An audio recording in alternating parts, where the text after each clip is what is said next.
Now we will speak about for cycle and list. It's the same principle like in the previous video. So for example, we have some list, we can call it fruits, and I will write here that it's first example because there will be two examples. So and in this list there will be, for example, apple string, banana string, and cherry.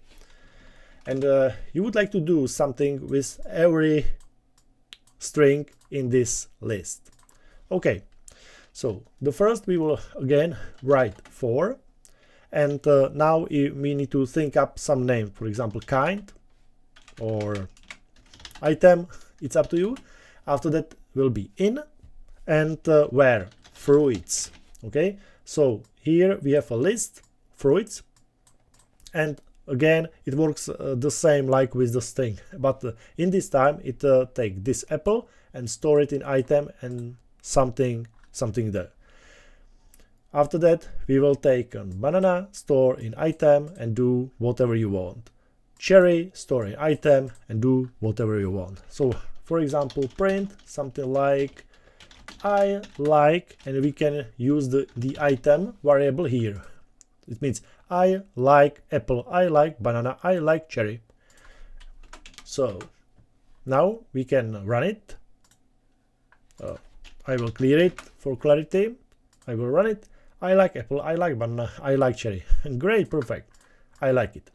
So I will show you the second example, but the idea is the same.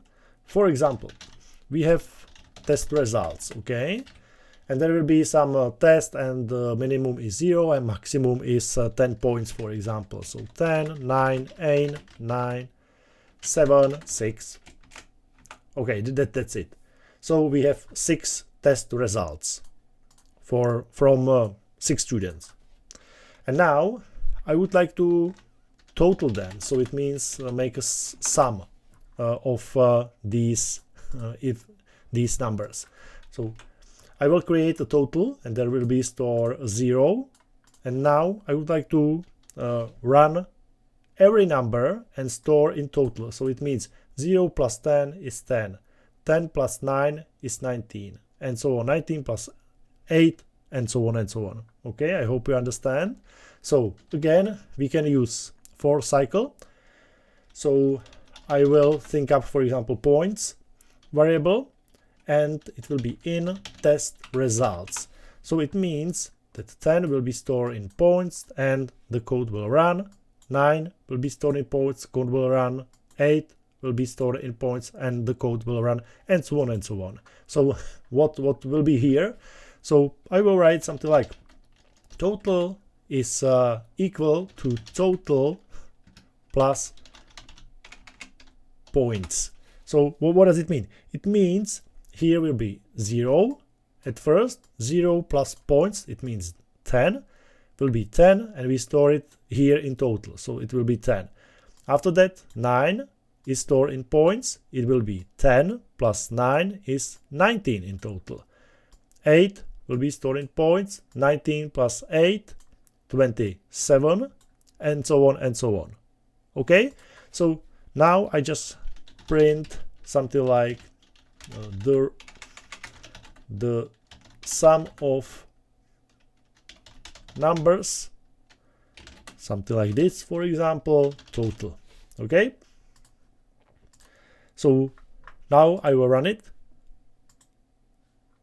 The sum of numbers 49. Okay, it can be correct. Perfect. So I hope you understand that you can reach every item from the list and you can store it somewhere one by one, and you can do with it whatever you want. Just print it, sum it if there are some numbers, and so on and so on. So it's completely up to you. I hope, guys, that you understand what the cycle and list is about.